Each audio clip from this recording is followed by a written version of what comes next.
오늘이 이제 그 결제를 시작한 지가 딱 이제 한 달이 되었습니다.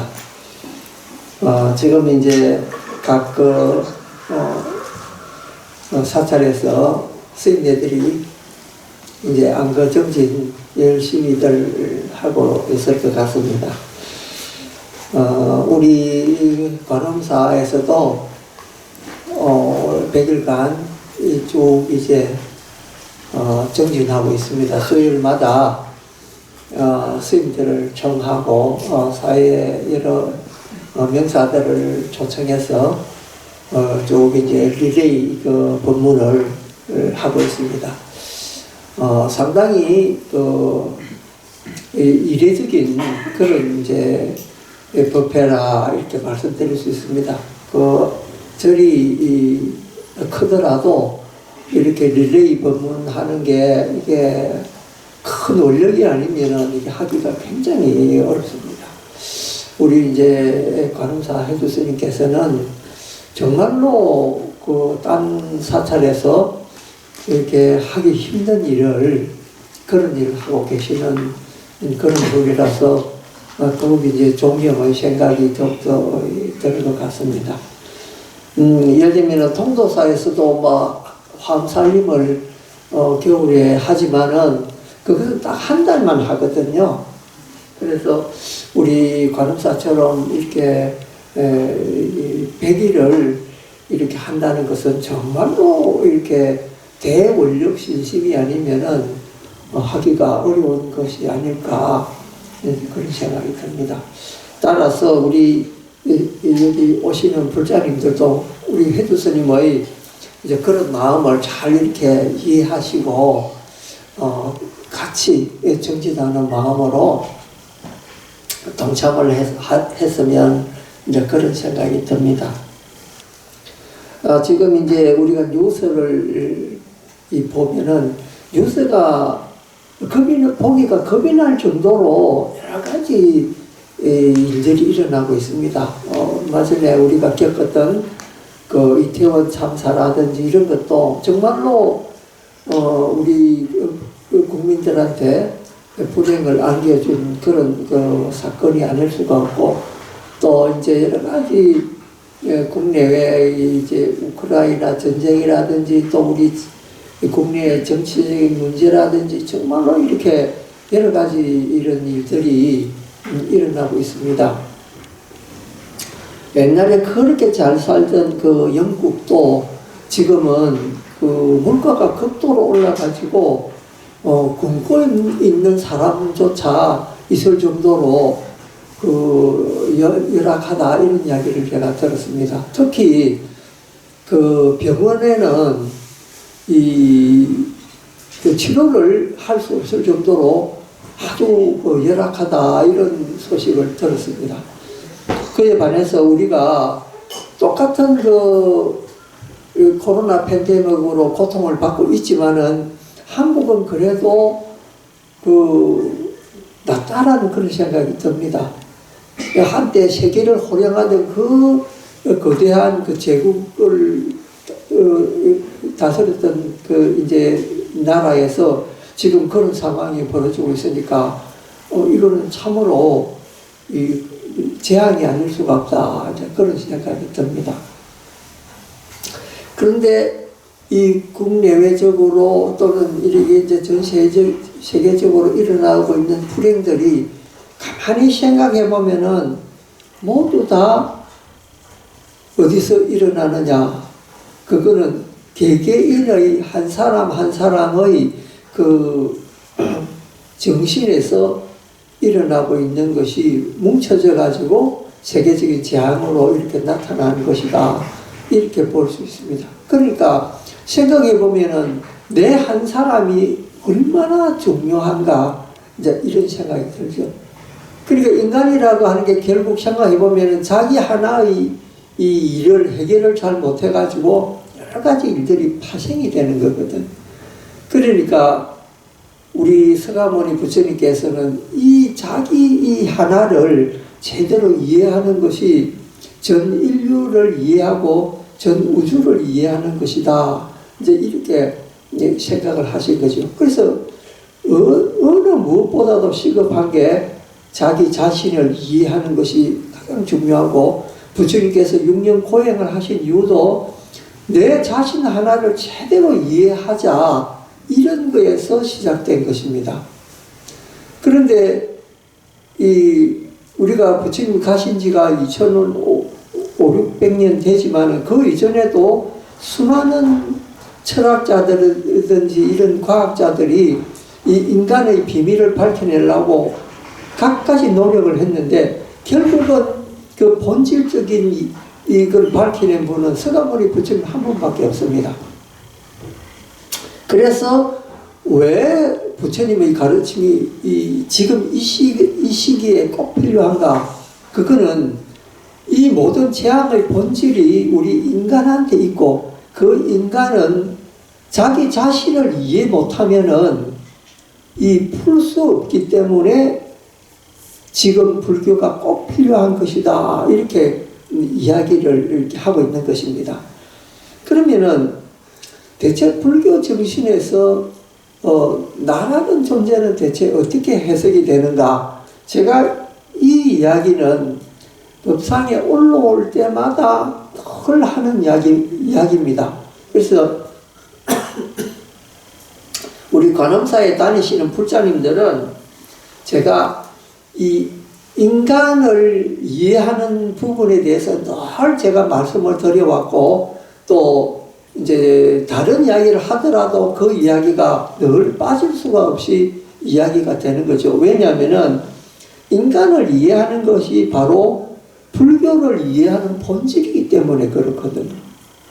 그런데 세계에서 그 수많은 철학자들이 인간이라고 하는 존재를 이해하려고 노력을 하고 이제 글도 쓰고 이렇게 결과를 내놨지만은 결국은 아주 조그마한 부분만 건드렸지 인간의 본질에 대해서 제대로 갈파한 분이 없다라고 이야기합니다.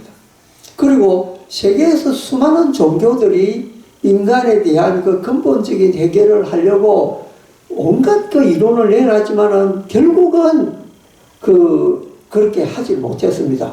오직 서가모니 부처님만이 인간의 본질적인 것을 갈파하시고 그거를 우리한테 평생을 설법을 하신 거죠.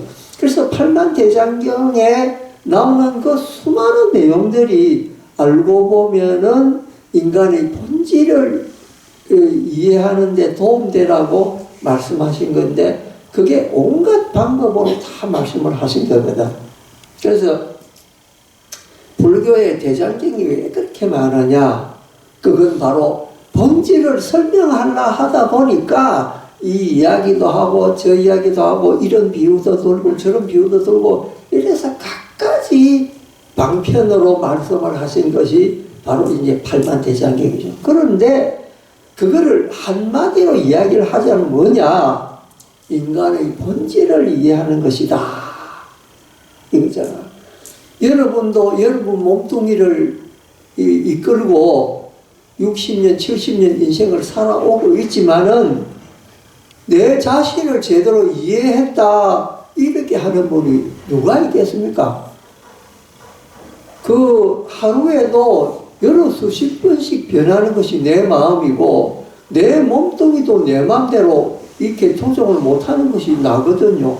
그런데 나가 나를 어떻게 이해했다, 이렇게 말씀할 수 있습니까? 정말로 어려운 게 나를 이해하는 거지. 그런데 부처님께서는 본질을 제대로 이해하시고 그 본질을 말씀을 하셨는데, 왜 우리가 그 본질을 이해해야 되느냐? 우리 인생의 본질을 이해하고 나면은 걱정이 없습니다. 왜냐하면 다 인간을 이해했기 때문에 의심이 없게 되는 거죠. 그러면은 상대방이 하는 말, 행동, 국가 간의 분쟁, 싸움, 이런 것이 다 이해가 됩니다. 아, 저게 인간의 본질이 원래 저래서 저렇구나, 이렇게 이해하게 되는 거죠.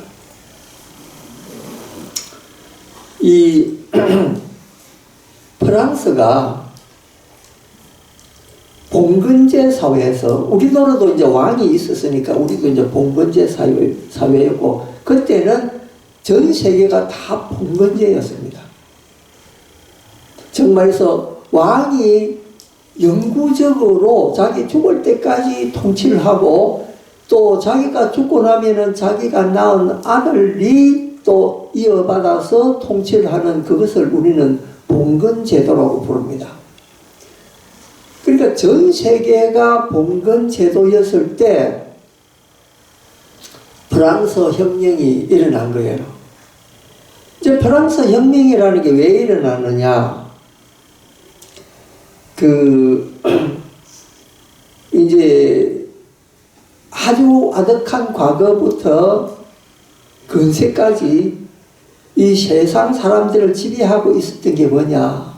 처음에는 우리가 이 종교라는 게 발달이 안 됐을 때는 샤머니즘이 이 세계 이 사람들을 지배했습니다.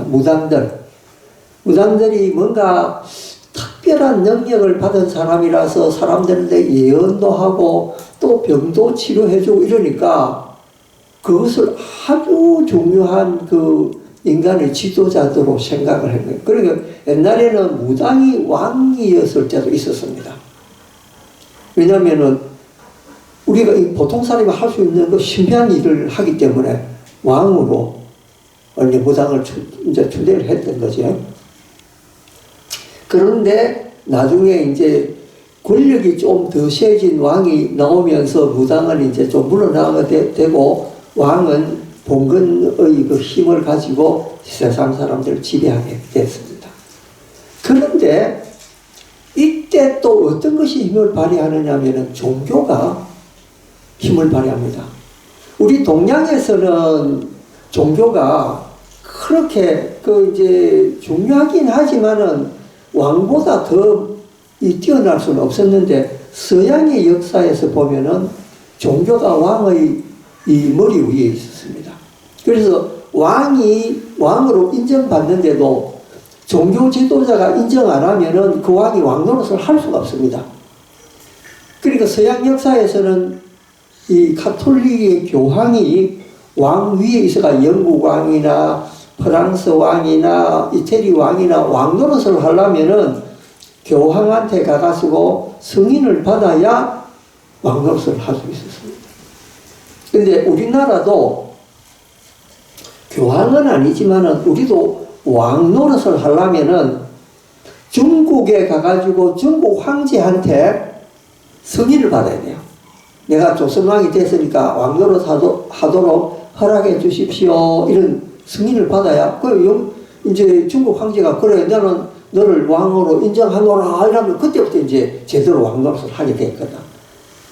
근데 이제 우리나라는 이렇고, 서양은 왕 노릇을 하려면은 교황한테 이렇게, 그리고 종교가 이제 1000년을 갖다가 서양을 지배를 했습니다.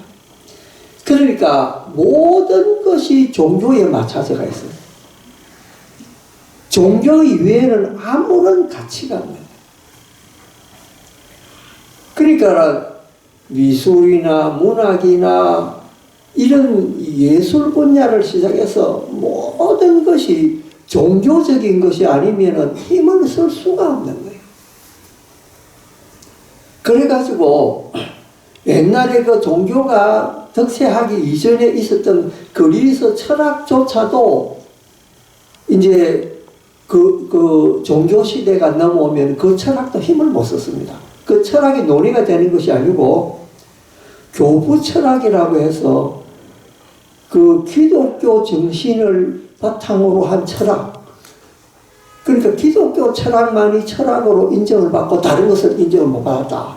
그리고 그림이나 이 문학도 신의 영광을 찬양하고 음악도 신에 대한 내용만 가지고 음악을 만들고, 그러니까 절대적으로 신만 가지고 그 이야기하는 그러한 시대가 종교 시대라는 거죠. 근데 세계 역사에서 이 종교 시대를 뭐라고 부르냐? 암흑 시대라고 부릅니다. 왜? 우리가 암흑이라고 하면은 태양이 없이 캄캄하지 않습니까? 그러니까 종교만이 득세했던 그 시대를 이 암흑에 비유를 합니다.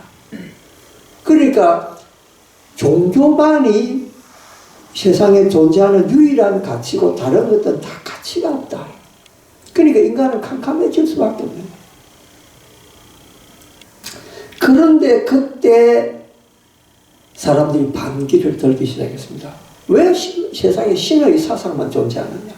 왜 우리가 인간이 신만을 위해서 살아야 되냐? 달라들었습니다. 그러니까 그 당시 교회의 권위라는 것은 누구도 달라들 수 없을 만큼 아주 단단한 그런 권위였는데 그 권위에 도전하는 사람이 있었다는 거죠. 그러면서 이제 거기에 반란하는 사람들이 생기기 시작하고 우리는 그 신보다는 우리 인간이 뭔가 이게 중요하다는 거예요. 그 인간을 중심에 두고 사람들은 철학도 만들기 시작하고 예술도 우리 인간을 위주로 해서 그림도 그리고 문학도 그렇게 만들고 그래. 그걸 뭐라고 부르냐? 르네상스 시대라 이렇게 부릅니다. 그러니까 사람들이 이 세상에는 다양한 인간이 있고 인간의 가치가 뭔가 이걸 생각하기 시작해요. 그러니까 인간이 추구하는 아름다움. 옛날에는 그 신만이 그림으로 그렸습니다. 신, 예수의 제자들, 교회에 관련된 거 이런 것만 그림을 그렸는데 아니야. 인간의 아름다움이 뭔가. 그러니까 여성의 아름다움도 그리고 남성의 그 우람한 모습도 그리고 그 세상에서 추구하는 그런 그 세상의 가치에 대해서 이야기를 하기 시작하고 그런 데 대해서 그림을 그리고 이건 그려야 됩니다. 그걸 우리는 뭐냐? 르네상스 시대라. 인간한테 광명을 찾았다. 그 전에 종교시대 때는 암흑만 있었는데 우리 인간을 이해함으로 해서 우리는 새로운 광명을 찾았다. 그래서 르네상스다. 그게 이제 르네상스 때가 쭉 이렇게 진행이 됩니다. 진행이 되면서 사람들은 또 다른 가치에 눈을 뜨게 됩니다. 또 다른 가치 뭐냐? 인간이 그냥 인간으로만 존재하는 것이 아니고 그보다 더 높은 정신세가 있고 더 높은 자유가 있을 것이다. 그게 뭐냐? 그거를 이야기하고 그거를 주장하는 사람들이 나오기 시작해요. 그 주장을 뭐라고 부르냐면 계몽주의라고 부릅니다. 그 태동이 어디서부터 시작되느냐? 프랑스에서부터 시작된다. 그리고 프랑스의 유명한 그 루소라든지 몽테뉴라든지 이런 그 문학자들 그런 사람들이 계몽주의를 일으키기 시작합니다. 우리 여러분들 잘 아는 그 레미제라블이라고 왜 오페라도 하고 그러잖아요. 그 오페라 그것도 그 계몽주의 아래에서 쓰진 그런 이제 작품이죠. 그러니까 이 계몽주의가 나오면서 사람들 머릿속에서는 어떤 생각이 드느냐? 아니 우리 인간한테 개인적으로 자유가 있는데 왜 왕이 우리를 마음대로 이렇게 자기 하라는 대로 해야 되나? 이건 아니야. 그런 생각이고 그래서 일어난 것이 뭐냐? 프랑스 혁명이라. 프랑스 혁명은 뭐냐면요. 왕이 우리의 인권을 좌지우지하는 것이 아니고 우리 개인의 가치가 중요하다. 그런 생각. 거기서 민주주의 사상이 태동을 합니다. 우리가 요즘 뭐 정치인들도 민주주의인데 민주주의라는 게 대체 뭔가 제대로 모르고 그냥 민주주의란 말 쓰는 거예요. 근데 이 민주주의란 말이 뭉뚱그려가지고 전 시민들이 그냥 우리가 민주주의 하자. 이래서 민주주의가 되는 게 아닙니다. 그 민주주의라는 게 뭐냐면요. 개인의 가치가 중요한 것이 그게 민주주의입니다. 그리고 여러분들도 민주주의란 말 쓰잖아요. 그런데 여러분 깨놓고 이야기해서 여러분 민주주의 아십니까? 모르면서 그냥 우리가 백성들이 그냥 주장하는 것이 민주 아니냐? 아닙니다. 물론 그것도 한 부분이긴 하지만은 그것보다 더 중요한 기초가 뭐냐면은 개인의 가치가 중요합니다. 그게 민주주의입니다. 그러니까 한 사람의 말, 한 사람의 생명, 이것이 어떤 가치보다도 가치가 있다. 그러니까 우리가 지금 현 사회에서 민주적 가치를 치자면 미국을 제1로 치지 않습니까? 미국에서 옛날에 영화를 한 편 만들었는데 그 영화 제목이 뭐냐면 라이언 일병 구하기라는 영화입니다. 혹시 여러분도 보신 적이 있을지 모르겠는데 그 내용이 이렇습니다. 라이언이라고 하는 그 미국의 병사가 있습니다. 그 병사가 적진에 들어가 가지고 적하고 싸웁니다. 그런데 다른 사람은 다 철수를 했는데 그 라이언 일병만이 그 적진에 혼자 남아가지고 이렇게 빠져나오지 못한 거예요. 그거를 미국 정부에서 나중에 늦게 알은 거예요. 늦게 알아가지고 그 적진에 있는 그 라이언 일병을 구하기 위해서 막대한 물자와 군인을 투입을 합니다. 그 와중에서 많은 군인이 죽습니다. 그 일병 하나 구하기 위해서 많은 희생을 합니다. 그래서 마침내 그 일병을 구해냅니다. 그게 미국의 가치거든요. 그러니까 많은 사람을 희생하면서까지 그 한 사람을 구해낸다 이거죠. 그러면 죽은 사람은 가치가 없느냐? 그게 아니고 목적이 분명한 거예요. 그 한 사람을 구하기 위한 이게 미국의 정신이에요. 그러니까 개인이 굉장히 소중하다라는 것은 이게 미국의 가치고 이게 민주주의 본질인 거예요. 그러니까 여러분 한 생명 한 사람이 우리 대한민국에서는 소중하다는 거예요. 그래서 프랑스 혁명 때 우리가 왕의 말을 듣고는 안 되겠다. 우리 개인의 의견도 중요하고 우리 개인의 의견을 뭉쳐가지고 우리가 뭔가 결과를 만들어야 되겠다. 그래서 그 사람들 제일 먼저 한 게 뭐냐? 왕을 그냥 목을 쳐버리는 거예요. 그래서 루이 16세 그 당시 다스리고 있는 그 유명한 마리 앙뚜아네트 그 유명한 그 왕비를 그냥 단두대에서 목을 잘라버려요. 그러면서 프랑스 혁명이 일어나요. 그래서 여러분 프랑스가 다른 어느 나라보다도 자유를 존중하는 나라입니다. 그러니까 미국이 생기기 이전에도 이미 그런 정신이 있었던 거예요. 그래서 프랑스의 국기를 보면 삼색 국기입니다. 색깔이 세 개예요. 빨간 거, 파란 거, 하얀 거. 그 뭘 나타내느냐? 색깔의 의미가 있습니다. 프랑스의 혁명 정신이 뭐냐면요. 첫 정신이 자유입니다. 여러분, 우리가 북한을 갖다가 북한 주민을 불쌍하게 생각하는 게 뭐겠습니까? 자유가 없는 나라.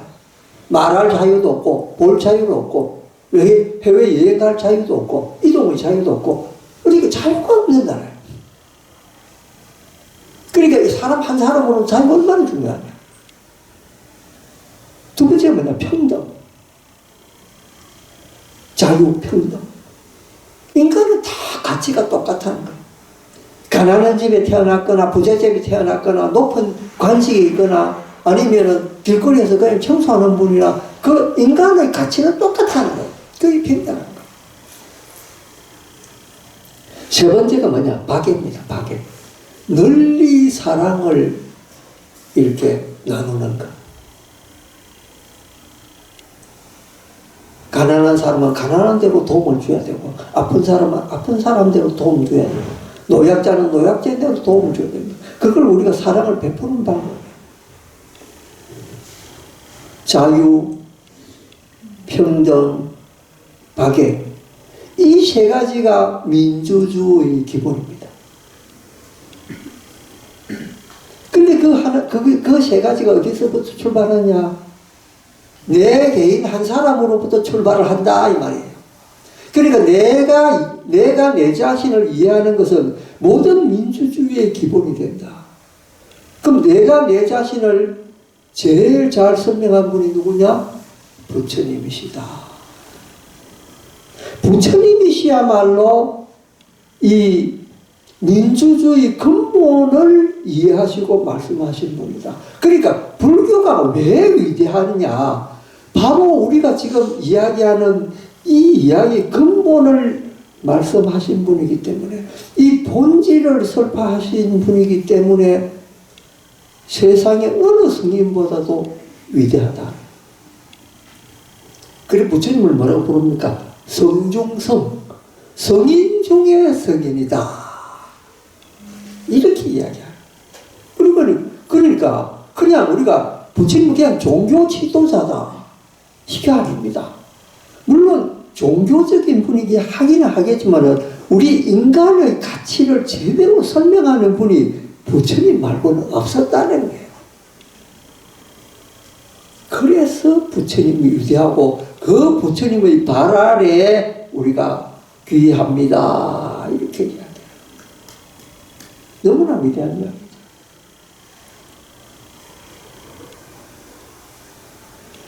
이 차 대전 때요,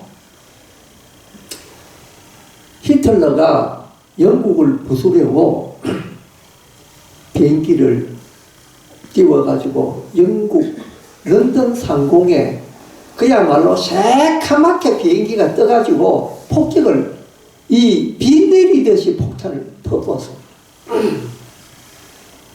그때 죽은 사람이 얼마냐? 3만 명이 넘습니다.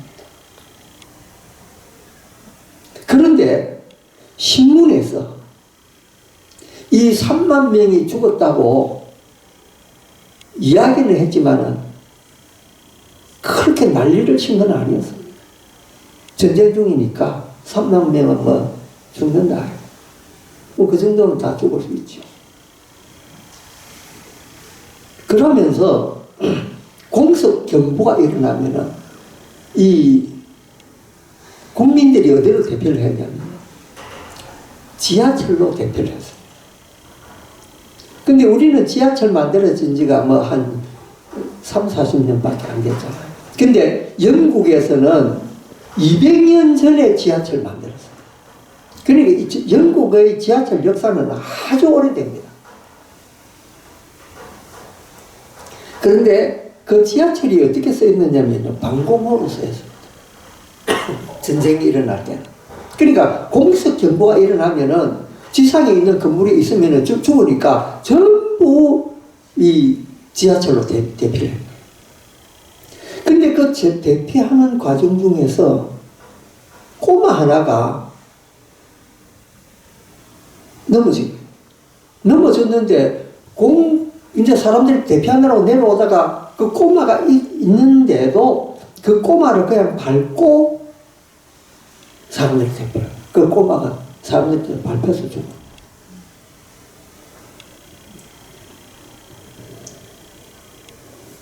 영국의 신문에서 뭐라고 했냐면 그 어린 아이를 우리가 살릴 수가 없었냐? 살릴 수가 있었다. 그런데 그 애가 왜 죽었냐? 우리 시민의식이 실종이 됐다.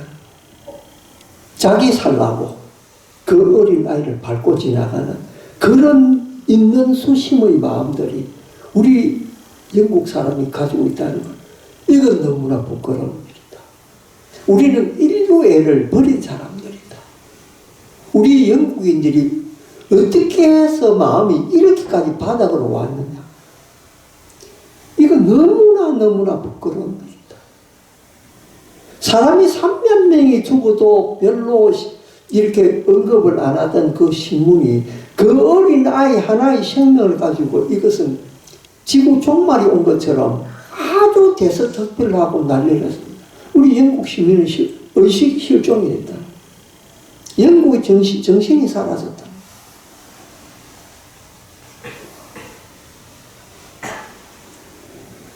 이게 뭘 말하는 거냐면 사람의 이 한 사람의 생명이 얼마나 존중을 받아야 되느냐. 예를 들면 사고가 나가지고 사람 죽는 것은 그건 어쩔 수 없습니다. 세월호가 바다에서 그 사고가 나가지고 애들 300명 죽은 것은 그거 어쩔 수 없는 해상사고입니다. 그러니까는 그 지난 정부 내내 그거 조사한다고 해서 조사한 게 못 나온 게 뭐 있습니까? 그냥 해난 사고예요. 그런데 그 안에 뭐 진실을 밝혀라 하는데 그 진실이 뭡니까? 결국은 이제 지난 정부는 이 세월호 때문에 그 박근혜 대통령도 끌어내고 자기가 이제 민주당에서 정권 잡은 거잖아. 그러면 그 모토가 뭡니까? 우리 세월호의 진실을 밝히겠다. 이러면서 정권 잡은 거 아닙니까? 근데 나온 게 4년 동안 나온 게 뭐냐? 아무것도 없습니다.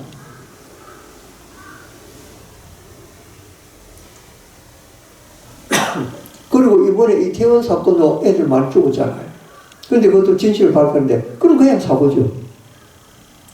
그러니까, 민주주의를 하려면 기본은 뭐냐면요. 기본을 제대로 이해하는 것이 중요해요. 사고가 왜 나냐? 그는 해상사고, 우리가 밖에서 일어나면 하루에도 몇 건씩 나는 교통사고, 그건 어쩔 수 없는 사고들입니다. 그런 사고는 정부에서 책임질 수가 없는 사고입니다. 갑자기 일어나는 사고는 어쩔 수 없는 거예요. 예를 들면 전쟁으로 사람 많이 죽었는데 그것도 정부 책임입니까? 아닙니다. 그거는 전쟁으로 할 수 없는 관계들이에요. 그러니까 정말 중요한 건 뭐냐면 조금 전에 제가 말씀드린 인간이 기본적으로 가지고 있는 이 세 가지 정신들.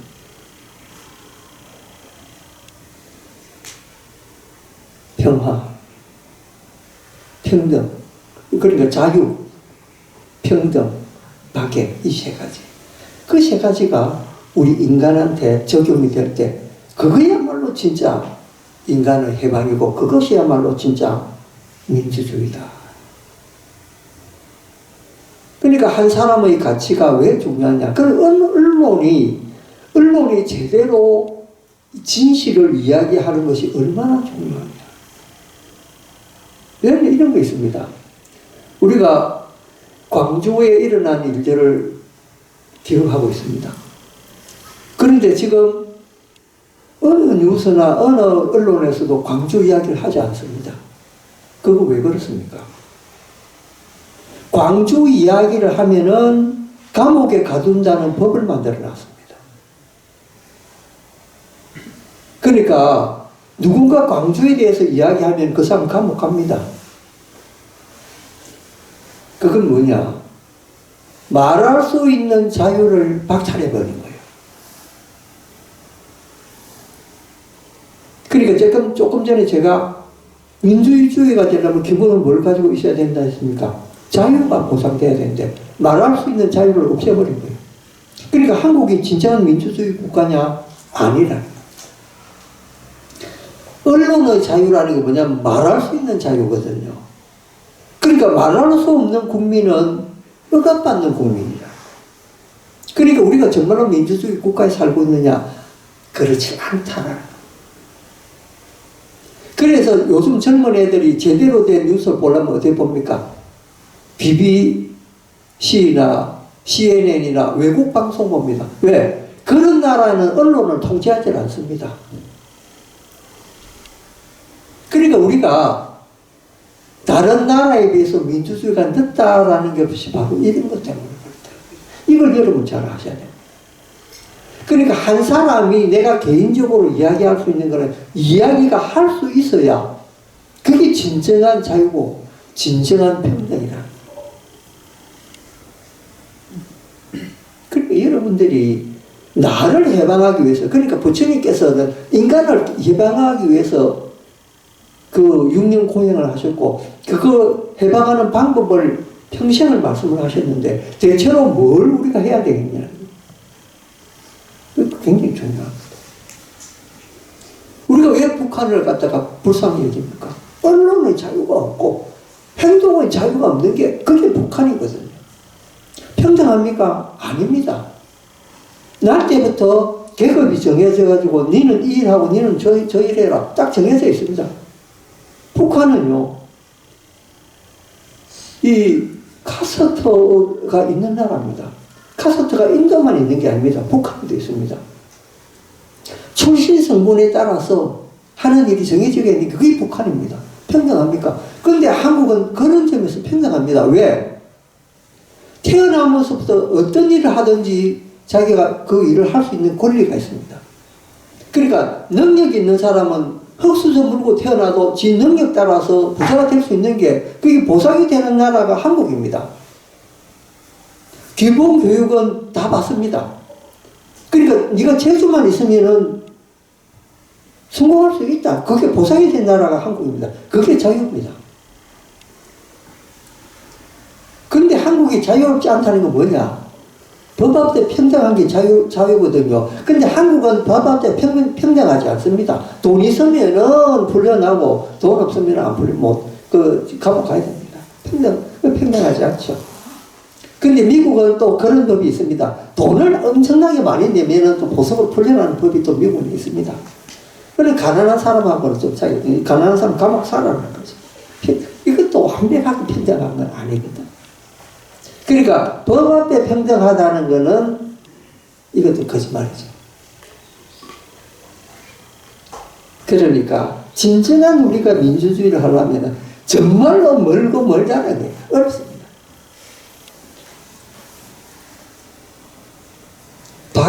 박애는 뭐냐? 사랑을 늘 베푸는 거잖아요. 우리는 그래도 다른 나라에 비해서 가난하고 불쌍한 사람들한테 도움되는 건 많습니다. 한국 진짜로 생각해보면 진짜 복지국가 맞습니다. 그런데 복지를 너무 하다 보니까